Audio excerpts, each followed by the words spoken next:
The September rain drummed against the windows of the suburban Chicago home as Linda Martinez carefully unpacked the last box marked kitchen essentials.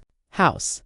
The funeral flowers had barely wilted when David had insisted she move in with him and his family. "Mom, you can't stay in that big house all alone," David had said, his voice carrying that authoritative tone he'd developed since becoming a successful real estate lawyer. "Sarah and the kids would love to have you here. It makes financial sense." Too, Linda had hesitated. The house in Oak Park held 40 years of memories with her late husband, Roberto. Every creaking floorboard, every sun-faded family photo on the mantel, every carefully tended rosebush in the backyard told their story. But David was persistent, and Linda's grief made her vulnerable to his practical arguments. "We'll take care of everything," he'd promised.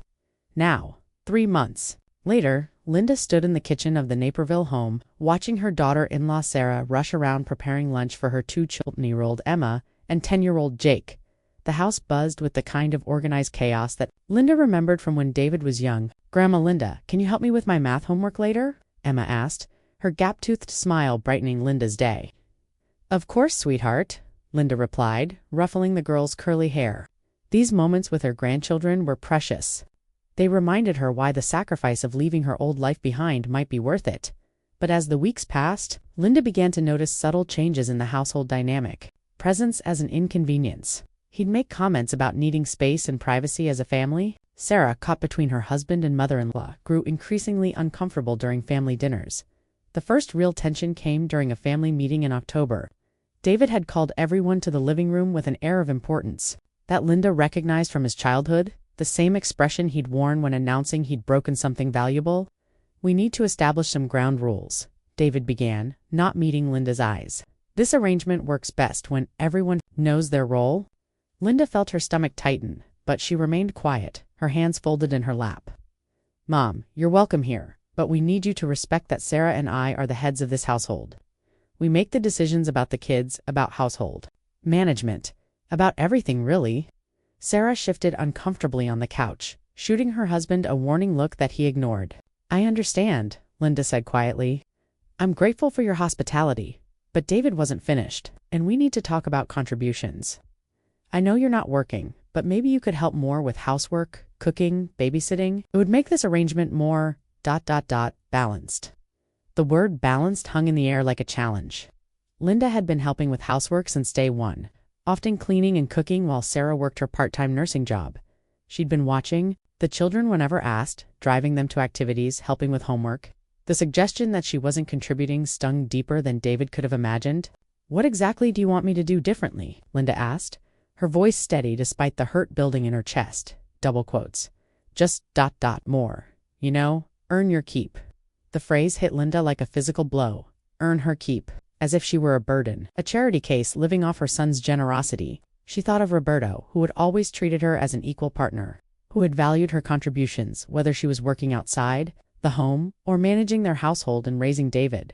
That night, Linda lay in the guest bedroom, her bedroom now staring at the ceiling.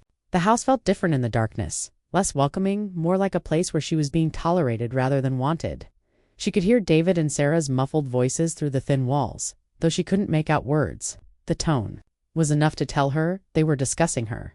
She reached for the leather briefcase under her bed, the one she'd brought from Oak Park, but hadn't opened since arriving. Inside were important documents she'd grabbed during the move insurance papers, Roberto's life insurance policy, medical records, and other legal documents she'd thought she might need.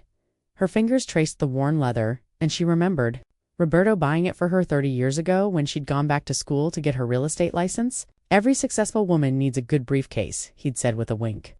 She'd used it throughout her career, carrying contracts and property documents, building the small but successful real estate business that had helped them buy their dream home in Oak Park. The briefcase held more than documents. It held evidence of a life well lived, of dreams achieved, of a partnership that had weathered every storm. Now, in this guest bedroom in her son's house, it felt like all that remained of her former self. As November arrived with its bitter Chicago winds, the atmosphere in the house grew colder too. David's comments became more frequent and less subtle. He'd make remarks about freeloaders while watching the news, glance meaningfully at Linda when discussing household expenses, and sigh dramatically when she asked to use the car for errands. The breaking point came on a gray November afternoon. Linda had spent the morning babysitting Jake, who was homesick from school while Sarah worked and David was at the office. She'd made homemade chicken soup, kept the boy entertained with board games, and helped him with the homework he'd missed. When David came home to find Linda and Jake laughing over a game of Monopoly, his face darkened. "Mom, we need to talk," he said curtly. Linda looked up from the game board, immediately sensing tension. "Can it wait until after dinner? Jake and I are in the middle of no, it can't wait." David's voice carried an edge that made Jake look up nervously. "Jake, go to your room." "But Dad, Grandma and I were now Jake." The boy gathered his pieces reluctantly and headed upstairs, casting worried glances back at his grandmother. Linda's heart raced as she recognized the signs of one of David's explosive moods, something that had emerged in his teenage years and apparently hadn't disappeared with adulthood. "What's this about, David?" Linda asked, keeping her voice calm. "It's about boundaries, Mom. It's about respect. You've been here for months, and I'm starting to feel like a stranger in my own home." Linda blinked in confusion. "I don't understand. I've tried to stay out of your way to help where I can. That's just it." David's voice rose. "You're always here, always hovering, always inserting yourself into everything. The kids come to you with their problems instead of us. Sarah feels like she can't manage her own household with you constantly helping." Each word felt like a slap. Linda had been trying so hard to be useful to justify her presence, but apparently, every act of help had been seen as interference, every moment of joy with her grandchildren as an overstep. "I'm sorry if I've overstepped," Linda said carefully. "I thought I was being helpful. If you want me to do less, I want you to understand your place here," David interrupted. "This isn't your house, Mom. These aren't your kids to parent. This isn't your kitchen to take over. You're living here rent-free, and sometimes it feels like you forget that." The words hung in the air like a toxic cloud, rent-free, as if she were some kind of burden, some indigent relative who should be grateful for scraps from her son's table. Linda felt something shift inside her, not anger, exactly, but a crystalline clarity that cut through months of confusion and hurt. She stood up slowly, her movements deliberate and calm. "I see," she said quietly. David, perhaps expecting more of a fight, seemed momentarily thrown by her composure. "Mom, I don't mean to be harsh, but no, I understand perfectly." Linda's voice was steady, almost serene. "Rent-free, I understand." She walked toward the stairs, leaving David standing in the living room looking somewhat deflated, as if her lack of dramatic reaction had stolen some of the wind from his sails. "Where are you going?" he called after her. "To get something from my room," Linda replied without turning around as she climbed the stairs. Linda felt a strange sense of calm settling over her. The hurt was still there, sharp and deep, but underneath it was something else, a quiet strength that she'd forgotten she possessed. She thought of Roberto, who had always said that the most powerful people were those who never needed to raise their voices to command respect. In her room, Linda pulled the leather briefcase from under her bed and opened it carefully. Her fingers found the folder she was looking for, a thick manila folder with house documents, written in Roberto's careful handwriting. She'd been meaning to update the filing system, but had never gotten around to it. Inside the folder were the original deed, mortgage papers, insurance documents, and various legal papers related to the house in Oak Park, the house she'd sold to a young family just before moving in with David. But there were other documents too, papers that David had never bothered to ask about, assumptions he'd made that Linda had never corrected. She pulled out a specific set of documents and held them for a moment. Remembering the day Roberto had surprised her with the gesture, it had been their 20th wedding anniversary, and instead of jewelry or flowers, he'd handed her a revised deed. "I want your name on everything," he'd said. "This house, the rental property, all of it. We're partners in everything, Linda, everything." The rental property? The house in Naperville that they'd bought as an investment 15 years ago? The house that David had been renting from them for the past 8 years, though the rent had been so reasonable it was almost nominal, just enough to cover the mortgage, taxes, and maintenance. The house that David believed he'd bought from them 5 years ago, when they'd dramatically reduced his monthly payments and told him to consider it his contribution to the down payment. But they'd never actually transferred the deed. Roberto had meant to handle the paperwork, but then his health had declined, and Linda had been so focused on caring for him that legal technicalities had seemed unimportant. After his death, David had simply continued making the small monthly payments automatically, and Linda had been too grief-stricken to think about it until now. Linda closed the briefcase and walked back downstairs, the folder tucked under her arm. David was in the kitchen, aggressively making himself a sandwich and muttering under his breath. Sarah had apparently come home and was trying to mediate while unpacking groceries. "David, maybe you were a little harsh," Sarah was saying. "She needed to hear it," David replied curtly. "Someone had to set boundaries." Linda entered the kitchen quietly, and both David and Sarah turned to look at her. Her expression was serene, almost peaceful, which seemed to unnerve David more than anger would have. "I brought you something," Linda said simply, extending the folder toward her son. David looked at the folder suspiciously. "What is it?" "Documents," Linda replied. "I thought you might want to see them." David set down his sandwich and took the folder, opening it with the casual confidence of someone accustomed to reviewing legal papers. Sarah moved closer, curious about what had prompted Linda's strange calmness. Linda watched her son's face. As he scanned the first document, the original deed to the house they were standing in, she saw the moment when recognition dawned, watched his eyes widen as he flipped through mortgage documents, insurance papers, and tax records, all bearing Linda's name, all showing her as the legal owner of the property. "I don't understand," David said slowly, his voice much quieter than it had been moments before. "The house is mine, David," Linda said gently. "It's always been mine." "Well, mine and your father's, and now just mine." Sarah gasped softly, her hand flying to her mouth. But David said, "We thought you'd bought it from you years ago." Linda shook her head. "You've been renting from us. The payments you make each month, they cover the mortgage, taxes, and maintenance. Roberto and I never got around to transferring the deed because the paperwork seemed complicated, and then he got sick." David's face had gone pale. "But you said, when we reduced the payments, you said it was like a down payment." "I said to consider it your contribution to the household expenses," Linda corrected gently. "I never said you owned the house."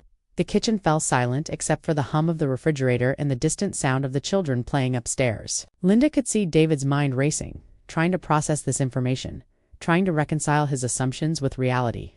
"So when you moved in here after Dad died, ... double quotes, Sarah began. "I moved into my own house," Linda finished. "I've been letting you believe it was yours because it seemed to make you happy. And I didn't want to complicate things during such a difficult time." David looked at the papers again as if hoping they might have changed. But ... but you're living here rent-free." The irony of the statement wasn't lost on any of them. Linda smiled sadly. "Am I, David?" The question hung in the air, and Linda could see her son struggling with the complete reversal of his worldview. Everything he'd said, every condescending comment about her contributing more, every suggestion that she should be grateful for his generosity, all of it was built on a foundation that had just crumbled. "I think I need to sit down," David said weakly, slumping into one of the kitchen chairs. Linda pulled out another chair and sat across from him, her expression compassionate despite everything he'd put her through. "I never wanted to embarrass you, David. I was happy to let you think whatever made you comfortable. But when you started talking about me not earning my keep, about living rent-free," she paused, choosing her words carefully. "I realized that maybe it was time for some honesty." Sarah had been standing frozen by the counter, but now she moved to her husband's side. "David, honey, maybe we should." "Don't," David said sharply, then immediately softened his tone. "I'm sorry, Sarah. I just ... I need to think." Linda stood up, smoothing her pants. "I'll give you some time to process this. But David, I want you to know something." She waited until he looked up at her. "I moved in here because I love you and I wanted to be close to my family during a difficult time, not because I needed your charity. I have my own resources, my own savings, my own life. I chose to be here." She headed toward the stairs, then paused. "Oh, and the children will be wondering about dinner. I was planning to make Roberto's famous enchiladas tonight. They've been asking for them all week." As Linda climbed the stairs, she could hear hushed, urgent conversation beginning in the kitchen below. But for the first time in months, she felt like herself again. The woman who had built a successful real estate business, the woman who had managed investments and household finances, the woman who had never needed anyone's permission to exist. In her own space, in her room, Linda sat on the bed and opened her laptop. Another thing David had seemed to view as an amusing affectation for someone her age. She had emails to answer, business to attend to. Just because she'd stepped back from active real estate work didn't mean she was inactive. She had property investments to manage, financial decisions to make, a life to live. From downstairs, she could hear Emma's voice calling for her, asking about homework help. Linda smiled and called back that she'd be down in a few minutes. Whatever happened next with David, she wasn't going anywhere. This was her house, her family, her life. And for the first time since Roberto's death, Linda felt like she was exactly where she belonged. The next morning brought an awkward tension to the Naperville house that seemed to seep into every corner. Linda woke early, as was her habit, and made her way to the kitchen to prepare breakfast for the family. The familiar routine felt different. Now she wasn't the grateful guest trying to earn her keep, but rather the homeowner taking care of her family. David was already at the kitchen table, still in his pajamas, staring at the manila folder of Documents spread before him. Dark circles under his eyes suggested he'd spent most of the night reviewing papers and probably calling his lawyer friends to verify what he was seeing. "Good morning," Linda said gently, moving to start the coffee. Maker David looked up, his expression a mixture of embarrassment and confusion. "Mom, I've been going through these all night." "I figured you might be," Linda replied, her tone neutral but not unkind. "Did you find everything in order?" "Yeah, it's all legitimate." David ran his hands through his hair. "God, Mom, I feel like such an idiot." Linda poured water into the coffee maker, taking her time before responding. "You made assumptions, David. We all do that sometimes. But the things I said to you," David's voice cracked slightly, "the way I treated you, telling you to earn your keep, saying you were living rent-free." The coffee maker gurgled to life, filling the silence between them. Linda turned to face her son, seeing not the successful lawyer who had been so condescending, but the little boy who used to come to her when he'd made mistakes. "You were hurt and confused," Linda said. "Losing your father was hard on all of us. Sometimes grief makes us act in ways we wouldn't normally act. Don't make excuses for me, Mom." David's voice was firmer now. "I was a complete ass to you. There's no excuse for that." Linda poured 2 cups of coffee, adding cream to both the way Roberto used to do every morning. She set 1 cup in front of David and sat down across from him with the other. "Your father and I always planned to eventually transfer ownership of this house to you," she said quietly. "But life got complicated, and then he got sick, and I was so focused on taking care of him that paperwork seemed unimportant." David stared into his coffee. "When you moved in here, why didn't you tell me then?" Linda considered the question carefully. "Because you were trying to take care of me. You felt responsible for me after your father died, and I could see how important it was to you to feel like you were providing for me. I didn't want to take that away from you, so you let me treat you like ... double quotes." David couldn't finish the sentence. Like a burden, Linda finished gently. "Yes, I did, and that was my mistake. I thought I was being kind, but I was actually being dishonest with both of us." Sarah appeared in the kitchen doorway, dressed for work, but moving hesitantly. "I'm sorry to interrupt. I just wanted to..." She looked between Linda and David uncertainly. "It's okay, Sarah," Linda said. "This concerns you too. You live here." Sarah moved to the counter and poured herself coffee with shaking hands. "I feel terrible about everything. The way we treated you, the assumptions we made." "Sarah, you were always kind to me," Linda said firmly. "You never made me feel unwelcome." "But I didn't stop David when he..." Sarah glanced at her husband, who was staring down at his hands. "I should have said something." David looked up suddenly. "Don't blame yourself, Sarah. This is on me. All of it." The kitchen fell quiet except for the sound of Emma and Jake thundering down the stairs, arguing about something related to Pokemon cards. They burst into the kitchen with the explosive energy of children, stopping short when they sensed the heavy atmosphere. "Why does everyone look sad?" Emma asked, her 8-year-old directness cutting through the adult complications. Linda smiled, the first genuine smile she'd felt in days. "We're not sad, sweetheart. We're just having a conversation." "About what?" Jake asked, sliding into the chair next to his grandmother. David cleared his throat. "About how we treat people we love and how sometimes we make mistakes." Emma climbed into Linda's lap, a gesture that would have once earned a sharp look from David about boundaries. Now he said nothing, watching his mother's face light up as she hugged her granddaughter. "Did you make a mistake, Daddy?" Emma asked with the kind of innocent curiosity that could reduce adults to puddles. David's eyes filled with tears. "Yeah, sweetheart. I made a big mistake. I wasn't very nice to Grandma Linda." "Are you going to say sorry?" Jake asked, his sense of justice kicking in. "I'm going to try," David said, looking at Linda. "Though I'm not sure sorry is enough." Linda bounced Emma gently on her knee. "What do you think, Emma? If someone says they're truly sorry and they mean it, is that enough?" Emma considered this with the seriousness of a Supreme Court justice. "Only if they don't do the mean thing again." "That's very wise," Linda said, kissing the top of Emma's head. After the children left for school and Sarah headed to work, David and Linda found themselves alone in the kitchen again. The morning light streaming through the windows seemed to illuminate the changed dynamic between them. "I need to ask you something," David said, "and I need you to be completely honest with me." Linda nodded. "Are you financially okay? I mean, really? Okay, because if you need David, stop." Linda's voice was gentle but firm. "I'm fine, more than fine. Your father was very good with investments, and I've continued managing them since he passed. I don't need financial support."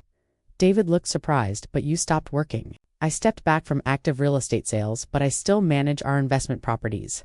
I have rental income from 3 properties, plus savings, plus your father's life insurance, plus my own retirement accounts. Linda smiled at his expression. Did you think I was destitute? I guess I did. You seemed so lost after Dad died, and when I offered for you to move in here, you seemed so grateful. I was grateful. Not for financial support, but for the chance to be close to my family. To help with Emma and Jake, to be part of their daily lives instead of just the grandmother they see on holidays. Linda's voice softened. I was lonely, David. I'd been married for 42 years, and suddenly I was alone in that big house. With nothing but memories. When you offered to have me here, it felt like a lifeline. The weight of this revelation settled over David like a heavy blanket. His mother hadn't moved in because she needed him. She'd moved in because she wanted to be close to her family, and he'd turned that gift into a burden. Jesus, Mom, I'm such an idiot. You're not an idiot. You're a son who lost his father and was trying to take care of his mother. Your instincts were right, even if your execution was. Linda searched for a diplomatic word. Terrible. I was going to say misguided, but terrible works too. Despite everything, David found himself smiling. How are you being so nice about this? If I were you, I'd be furious. Linda considered this.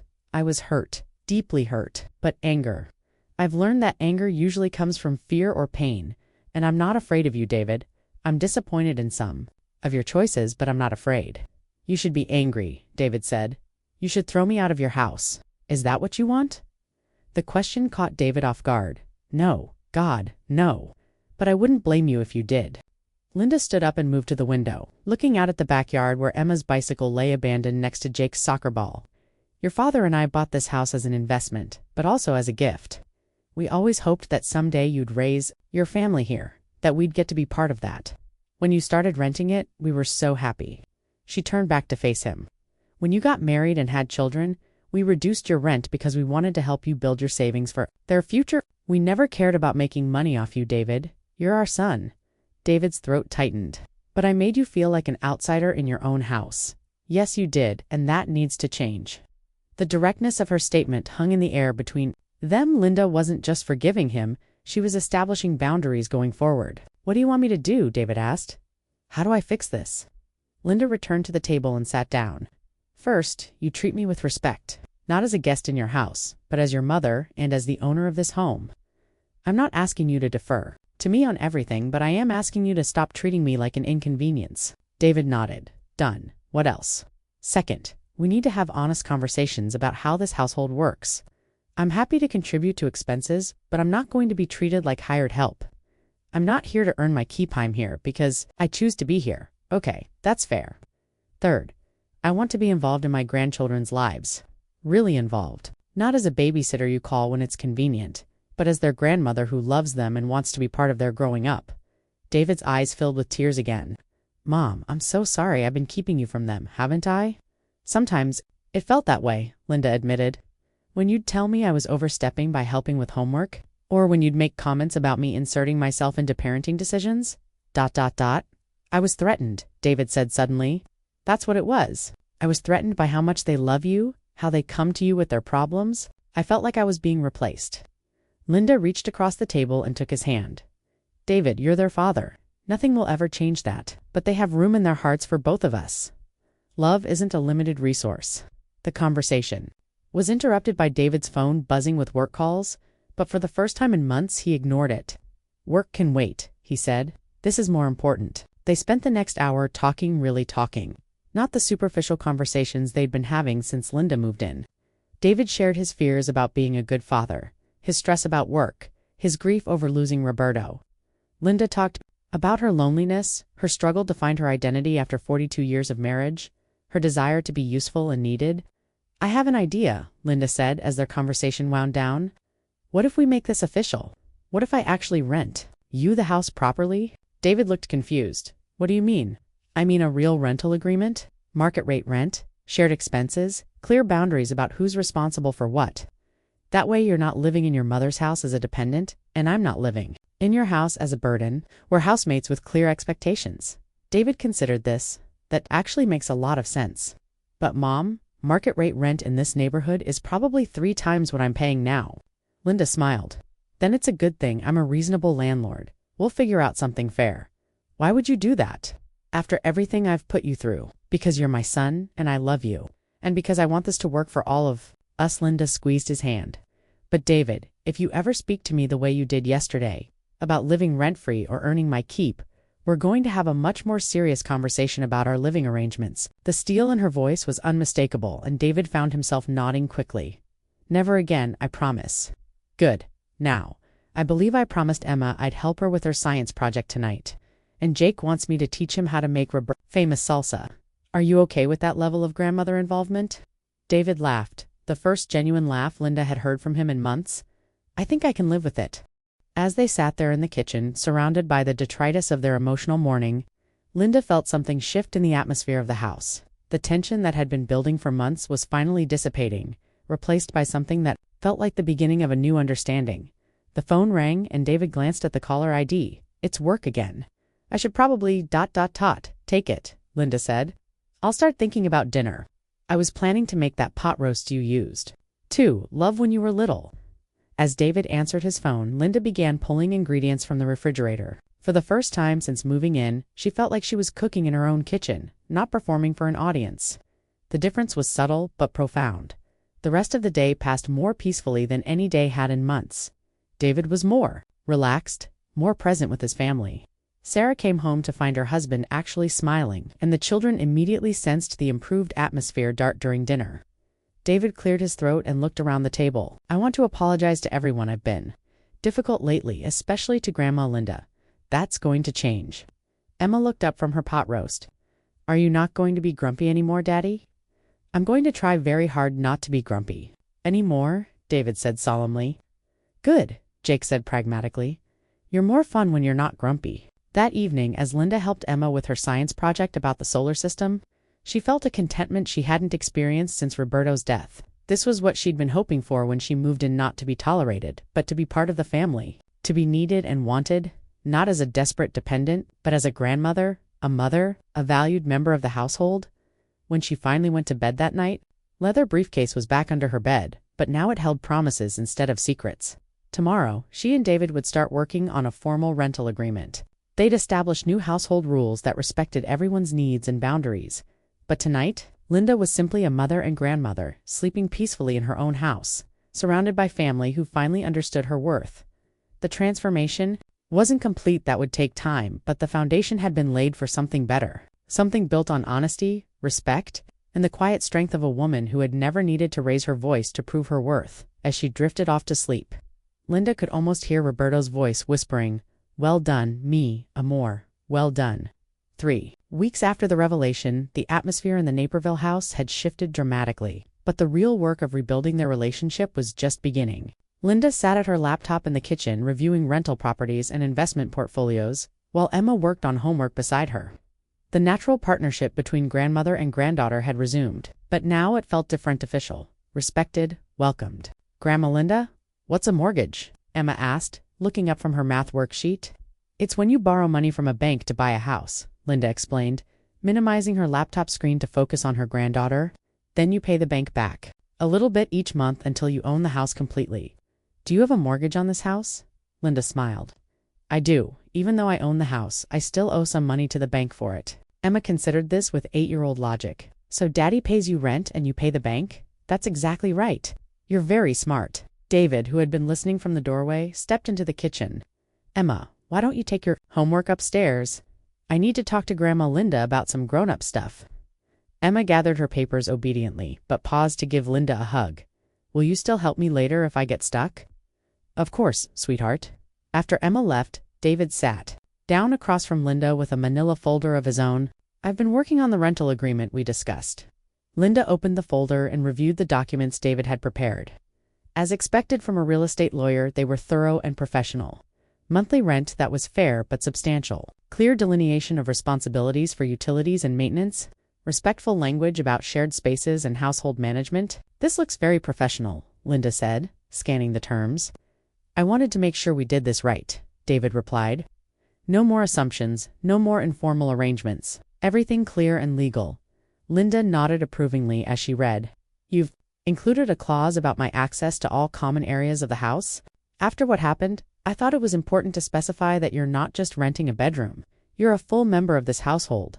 And this section about childcare, optional and by mutual agreement, David said quickly. I never want you to feel like babysitting the kids is part of your rent payment. If you want to spend time with them, it's because you want to, not because you owe us anything. Linda set down the papers and looked at her son. David, this is very thoughtful, but are you sure you can afford this rent? It's significantly more than what you were paying before. David had been dreading this conversation. I can manage it, but it'll be tight. Sarah and I have been talking about her maybe picking up more hours at the hospital, or maybe I should look for a higher paying position, or, Linda interrupted, we could discuss other options. David looked up, curious.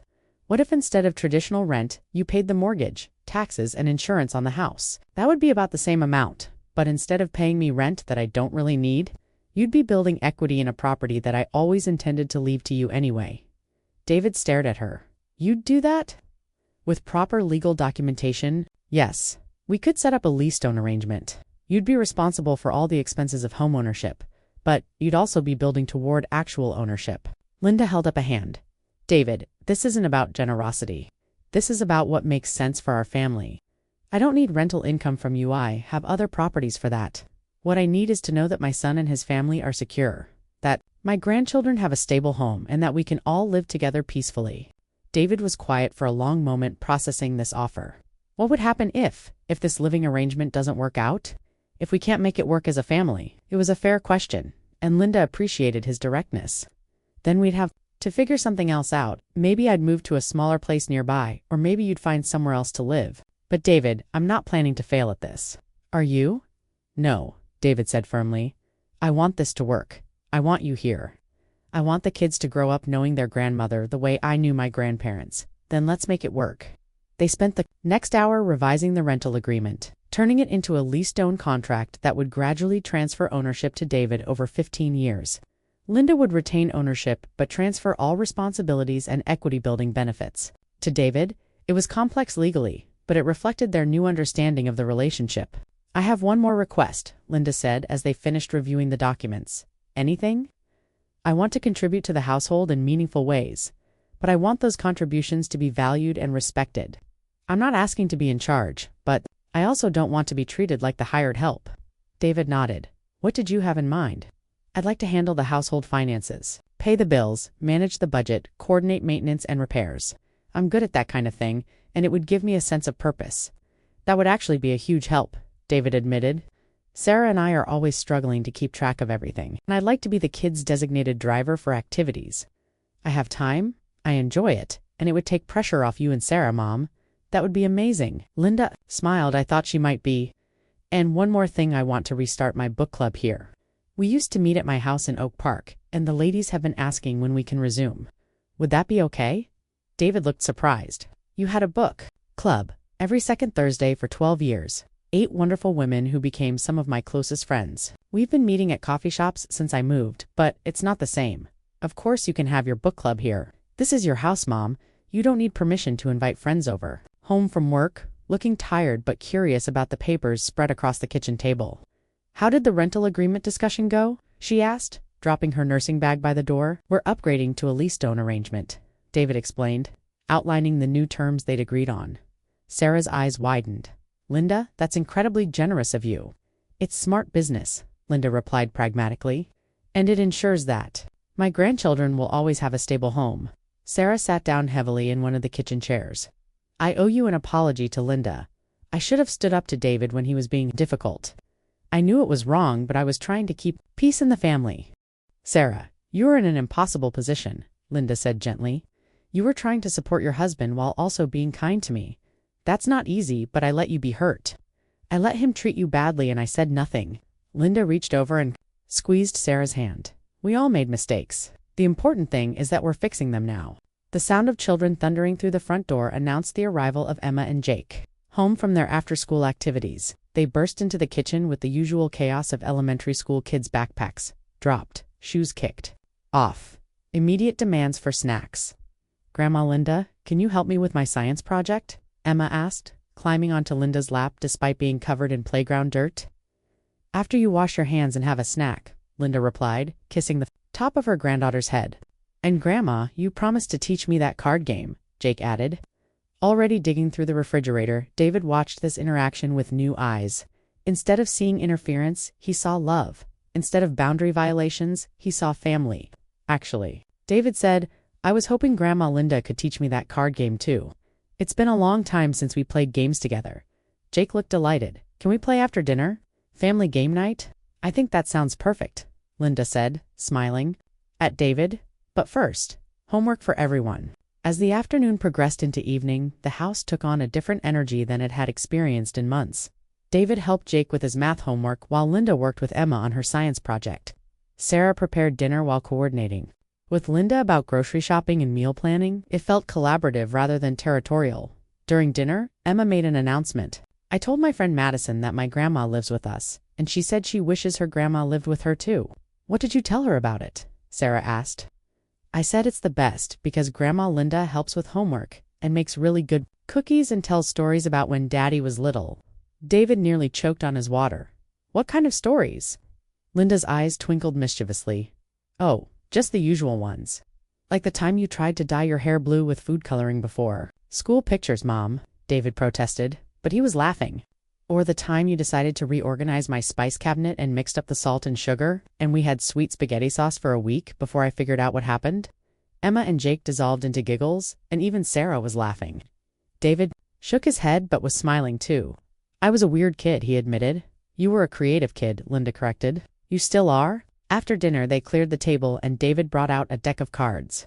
Linda taught them all a game called Hand and Foot that she and Roberto used to play with friends. It was complicated enough to be interesting for adults, but simple enough for the children to learn as they played.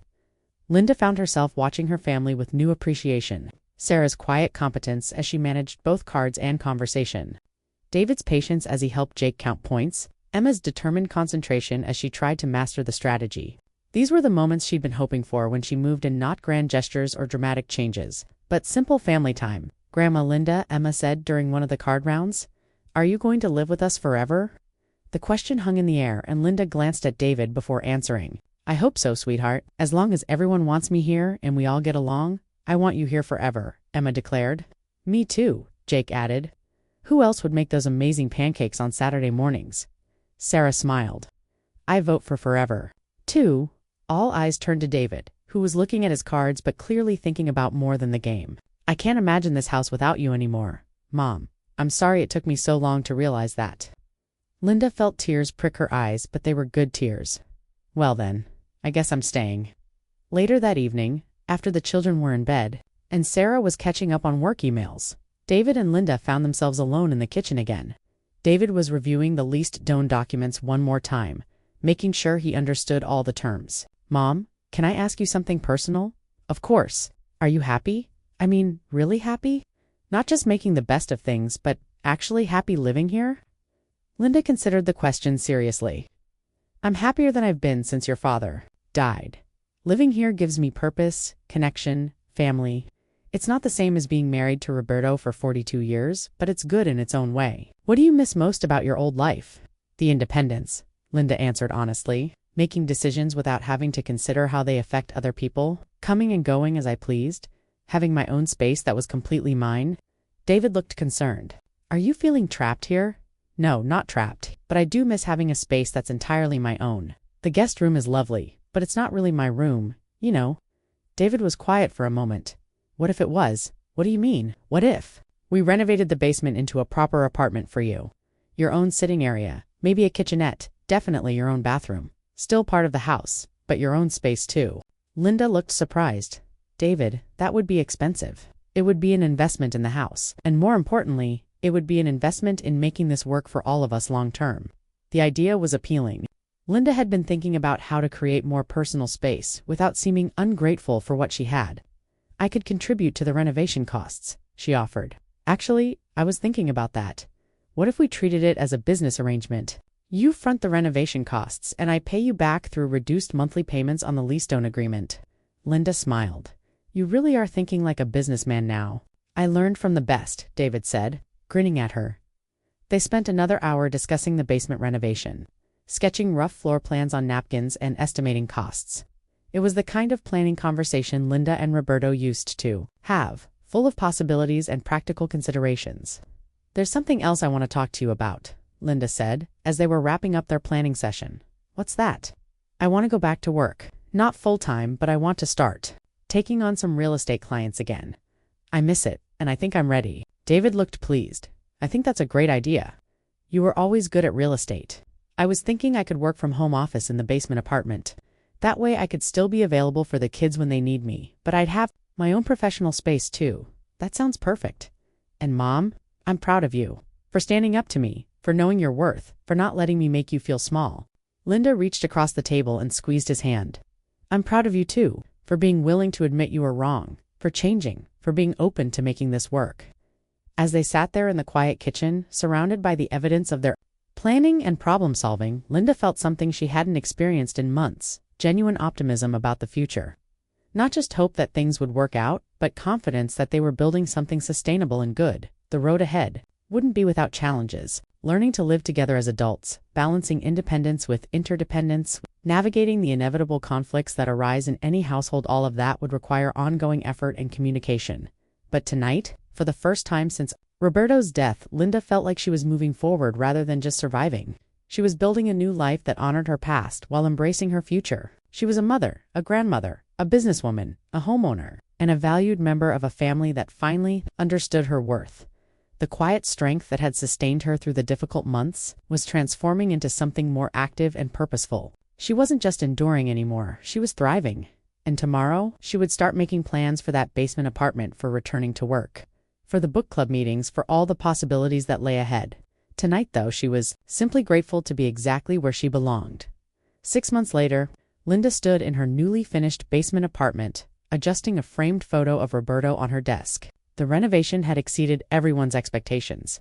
What had started as a simple idea for more personal space had evolved into a beautiful, fully functional apartment, complete with a kitchenette, full bathroom, comfortable sitting area, and a professional home office. The space felt distinctly hers in ways the guest bedroom never had. The walls displayed her real estate certifications alongside family photos.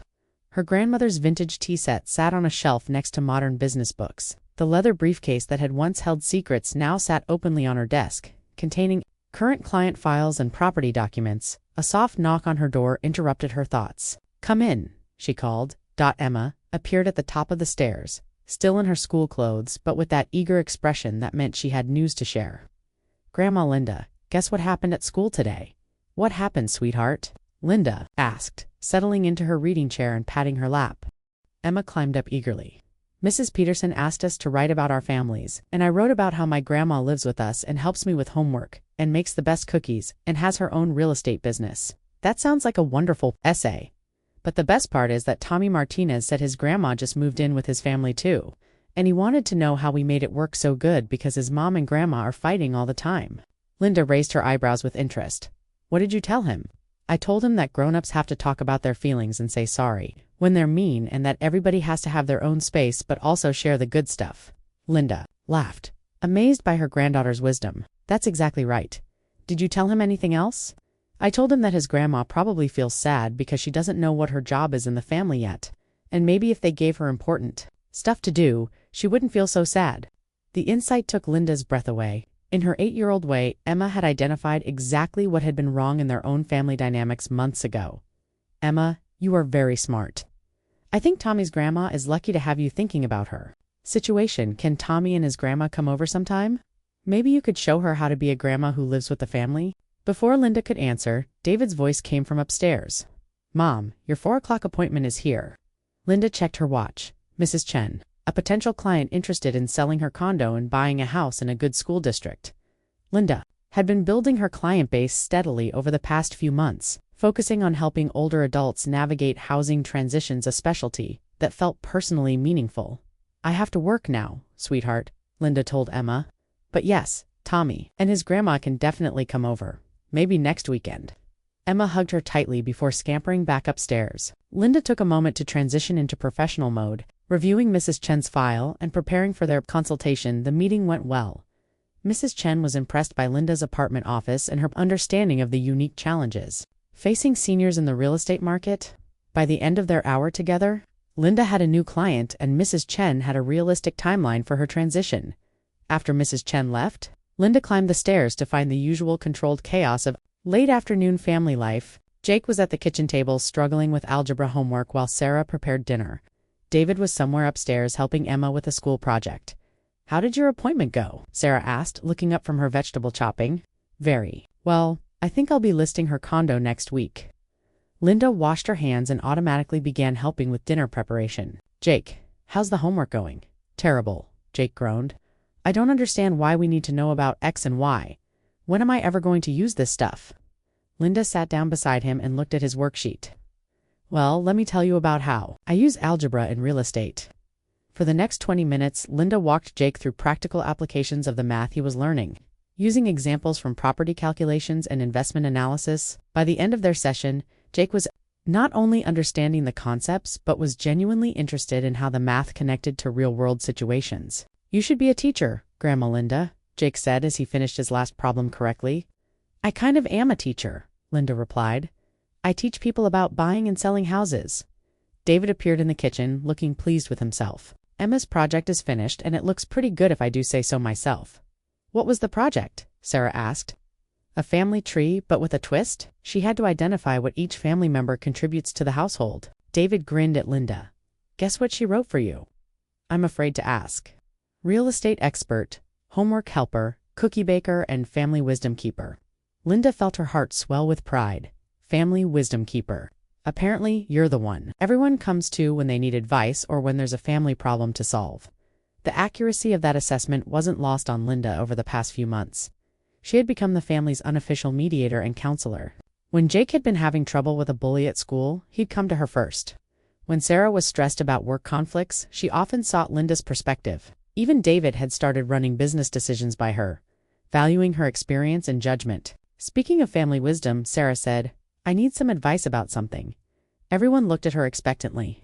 I've been offered a promotion at the hospital. It would mean more money and better benefits, but also more hours and some weekend shifts. That sounds like a great opportunity, David said immediately. But I'm worried about the impact on family time, Sarah continued. I already feel like I'm missing too much of the kids' activities. Linda considered this carefully. What kind of hours would the new position require? Probably 50 hours a week instead of 30, and one weekend a month? Sarah, can I ask you something? Linda said gently. Do you want this promotion? Not just for the money or benefits, but because it's work you'd enjoy. Sarah's face lit up. It's the pediatric nursing supervisor position. I'd be working with sick children and supporting other nurses. It's exactly what I've been working toward. Then, I think you should take it, Linda said firmly. David looked surprised. But what about the family impact? That's where family teamwork comes in, Linda replied.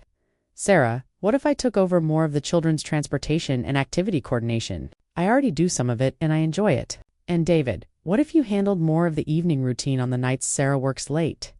Sarah looked hopeful but hesitant. Linda, that would be asking a lot of you. You're not asking, I'm offering. I have the time. I love spending it with Emma and Jake, and it would help you pursue a career opportunity you're excited about. David nodded slowly. It could work. And the extra income would definitely help with the house payments and Emma's soccer league fees. But what about your real estate business? Sarah asked. Won't taking on more kid duties interfere with that? Linda smiled. One of the advantages of working from home is flexibility. I can schedule most client meetings around the children's activities. And frankly, being busy with meaningful work and family responsibilities is exactly what I want. They spent the rest of dinner discussing logistics, working out schedules, and problem-solving potential conflicts. It was the kind of collaborative family planning that Linda had always envisioned, but had taken months to achieve after dinner. As they were cleaning up, David pulled Linda aside. Mom, can I talk to you about something? Of course. They stepped into the living room where they could speak privately. I've been thinking about what Emma wrote on her family tree project, about you being the family wisdom keeper. It was sweet. Of her to say that, it's also true. And I realized something you've become the center of this family in ways I never expected. Linda looked at him curiously. I mean, you're the one the kids go to with problems. You're the one Sarah talks to about work stress. You're the one I bounce business ideas off. You coordinate everyone's schedules. You handle the household finances. You make sure everyone's needs are met. David, where are you going with this? He took a deep breath. I'm going with the fact that somewhere along the way, you became the head of this household. Not because you demanded it or manipulated it, but because you earned it through competence and care. The observation was both surprising and accurate. Without conscious intention, Linda had gradually assumed many of the leadership functions in their home, but it hadn't felt like a power grab. It had felt like natural problem solving. How do you feel about that? Linda asked carefully. Grateful, David said immediately, and a little embarrassed that it took me so long to recognize it. But mostly, grateful. I hope you don't feel like I'm overstepping, Mom. Stop. You're not overstepping. You're leading. There's a difference. They were interrupted by Emma calling from upstairs, needing help with her bedtime routine. As Linda headed upstairs to help, David called after her, Mom, thank you for everything, but especially for showing me what real strength looks like. Linda paused on the stairs, touched by his words. What do you mean? I always thought strength was about being loud, being in charge, making demands. But you showed me that real strength is quiet. It's competent. It doesn't need to announce itself because everyone can see it in action. That night, as Linda settled into her comfortable apartment, she reflected on David's observation. Had she become the head of the household? In traditional terms, perhaps not. David was still the primary breadwinner, Sarah was taking on more professional responsibility, and the house legally belonged to all of them in various ways. But in terms of daily decision-making, conflict resolution, and family coordination, Linda had indeed assumed a leadership role, not through confrontation or demands, but through consistent competence and care.